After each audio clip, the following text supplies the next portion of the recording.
మనకి ఒక poultry complex Badampudi village Unguturu మండలంలో బర్డ్స్ చనిపోతున్నాయని చెప్పేసి కంప్లైంట్ వచ్చింది. ఆ కంప్లైంట్ తర్వాత మనం డిపార్ట్మెంట్ అనిమల్ హస్బెండరీ డిపార్ట్మెంట్ని పంపించి శాంపిల్ తీసుకున్నాము. ఆ శాంపిల్ని మనము భోపాల్లో ఉన్న national institute for high security animal diseases సెంటర్కి పంపించాము. సో దానికి రిజల్ట్ నిన్న సాయంత్రం వచ్చింది that it is a positive for H5N1 influenza avian flu వైరస్కి పాజిటివ్ వచ్చింది. So that is in the Badampudi విలేజ్లో ఉంటే ఒక పోల్ట్రీ ఫార్మర్కి. సో ఫార్మర్ ఒక హెన్స్కి. సో బేసికలీ మనకి ఇప్పుడు influenza bird flu avian flu report అయ్యింది. సో అది మాత్రమే so there are no human avian flu infection ఏమీ లేదు. సో నిన్న సాయంత్రం వచ్చిన రిపోర్ట్ ప్రకారం ఆ పోల్ట్రీలో ఈ ఇన్ఫెక్షన్ పాజిటివ్గా వచ్చింది కాబట్టి there is a SOP to be followed. SOP ఏదంటే ఫస్ట్ మనం కల్లింగ్ చేయాలి. ఏ హెన్స్ అఫెక్ట్ అయి ఉన్నాయో మొత్తం పోల్ట్రీను మనం 1 కిలోమీటర్ ఏరియాని రెడ్ స్పాట్ని డిక్లేర్ చేసి అక్కడ నుంచి 10 కిలోమీటర్ని మనం సర్వేలైజ్ జోన్ కింద పెట్టుకొని ఆ ఏరియాలో ఉన్న మన 1 కిలోమీటర్ స్పాట్లో ఉన్న అన్ని పోల్ట్రీని ఇమీడియట్గా మనం కల్లింగ్ చేయాలి. Culling means we have to kill them, we have to bury them, దానిపైన లైమ్స్ అంతా వేసేసి ఆ ఏరియాని సెక్యూర్ చేయాలి. సో ఆ పరిధిలో ఉన్న అన్ని షాప్లోని మనం ఇమీడియట్గా క్లోజ్ చేయాలి. అన్ని చికెన్ అండ్ ఎగ్ షాప్ని మనం క్లోజ్ చేయాలి. ఇది 1 కిలోమీటర్ రెడ్ స్పాట్కు ఉన్న ఒక ఇష్యూ, ఒక కేసు. తర్వాత అక్కడ చెక్ పోస్ట్ ఒకటి క్రియేట్ చేసుకొని ఎలాంటి పోల్ట్రీ అండ్ ఎగ్ సంబంధించిన ఐటము ఇన్వర్డ్ అవుట్వర్డ్ లేకుండా మనం చూసుకోవాలి. So next is the 10 kilometre surveillance. ఆ 10 కిలోమీటర్ సర్వైలెన్స్లో కూడా ఏమైనా ఇలాంటి ఇష్యూస్ రిపోర్ట్ అయిందా లేదా అని మనం కంటిన్యూస్గా మానిటర్ చేసుకోవాలి. ఇప్పుడు దీనికి సంబంధించిన ఈ కేసు మనకు రిపోర్ట్ అవ్వగానే ఎస్టర్డే అన్ని డిపార్ట్మెంట్ తోటి మనం కోఆర్డినేషన్ మీటింగ్ పెట్టుకున్నాం. ఇందులో చాలా డిపార్ట్మెంట్ కూడా కాంట్రిబ్యూషన్ కూడా ఇంపార్టెంట్ అవుతుంది. సో మన ఫస్ట్ ఇమీడియట్గా అనిమల్ హస్బెండరీ డిపార్ట్మెంట్ చేయవలసిన కల్లింగ్ ప్రాసెస్ని మొదలుపెట్టాము. సో మనకు ఒక 20 టీమ్స్ ర్యాపిడ్ రెస్పాన్స్ టీమ్ అని ఒక 20 టీమ్స్ని ఫామ్ చేశాము. ఒక టీంలో 5 మెంబర్స్ ఉంటారు.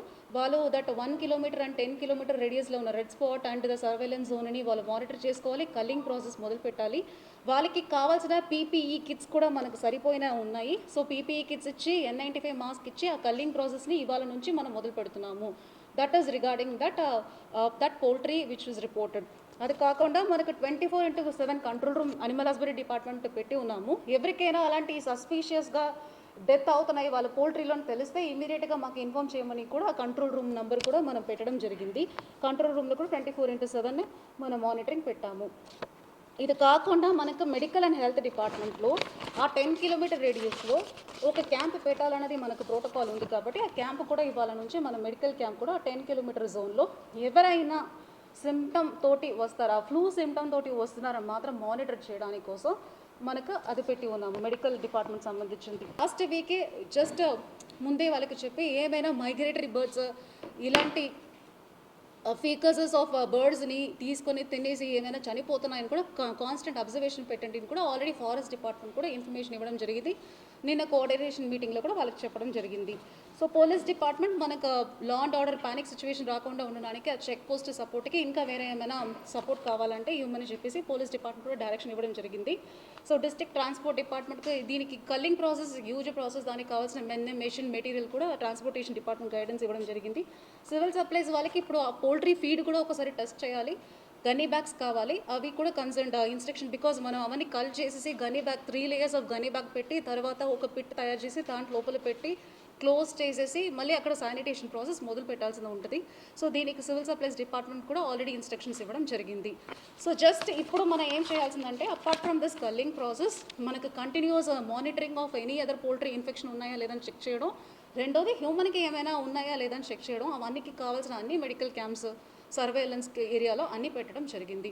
So DMHO already we have to get back on that. So ప్రస్తుతానికి ఇప్పుడు శాంపిల్ కలెక్ట్ చేయడం మళ్ళీ పంపించడం వరకే ఉంది. సో వీ విల్ ఏమైనా ఇన్ఫర్మేషన్ వచ్చినప్పుడు animal husbandry will report to you. దీని గురించి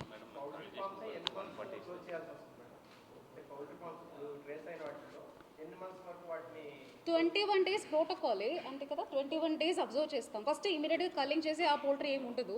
ఆ పోల్ట్రీ 1 కిలోమీటర్ లోపలలోనే ఇంకొక పోల్ట్రీ కూడా ఉంది కాబట్టి అది కూడా రెడ్ స్పాట్లో ఉన్నట్టు అజ్యూమ్ చేసుకొని even without testing we have to kill those birds also. So ఇప్పుడు మన ఈ ప్రాసెస్ 7 days ఉంటుంది. 21 days వరకే వీ విల్ బీ అబ్జర్వింగ్ ఆ చుట్టూ ఉన్న ఏరియాలో ఇంకా ఏమైనా స్ప్రెడ్ అయి ఉందని. ఆ పోల్ట్రీ ఫామ్ బై డిఫాల్ట్ అన్నీ మనం కిల్ చేసి ఉంటాం కాబట్టి 21 days we will be observing. Please add to me if anything to be added.